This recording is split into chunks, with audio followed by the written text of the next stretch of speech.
ସେଇଟା ହେଲାନି ଜଣେ ବ୍ୟକ୍ତି ଆପଣ ଦେଖନ୍ତୁ ଜଗତସିଂହପୁର ଯେତେ ଅନୁଷ୍ଠାନ ये नवकाकड़े अनुष्ठान करते तो कौन से अनुष्ठान नहीं जे एकाकी काम करछथि ताके संगे 5 जन 10 जन अछि किंतु नवकाकड़े आज पर्यंत निज डेणा रे उड़ी चलीछि ना काठार पैसा के नेई आजकल तो बहुत पैसा के हम कहि नाही अनेक पैसा देई समर्थित होछथि एवं वर्तमान उपाधि बिक्री भी हलानी से ऊपर आमे जिबा नाही आपण समस्त सचेतन तेणु अनुरोध करी जे आमे जति निरवच्छिन्न भाव साहित्य को संस्कृति की परंपरा को बजाय रखा निरवच्छिन्न उद्यम करी आसुचु मोर युवपीढ़ी जो माने बसछथि तरुण गोष्ठी जो माने बसछथि से माने हम ठार अंतत एतिकी सिखंतु शरीर बातय शरीर बरं जाऊ किंतु मो भाषा मो साहित्य मोर कामना आदि ओडिया नववर्ष पालन करूची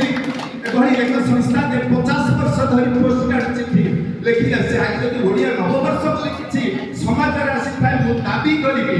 जे से होछि नवकाकड़ी रे ए अभिजन संपादक पाई 50 वर्ष धरि हजार चिठी लिखि आसी एवं नीलचक्र कार्यक्रम रे एठी श्रीरामचंद्र भगवान दाबी करथिले जे पांजिकार माने को लेखतु 4-5 टी पांजी छाड़ले आज भी गवर्नमेंट प्रेस पांजी होता खड़ीर प्रबंध लेखना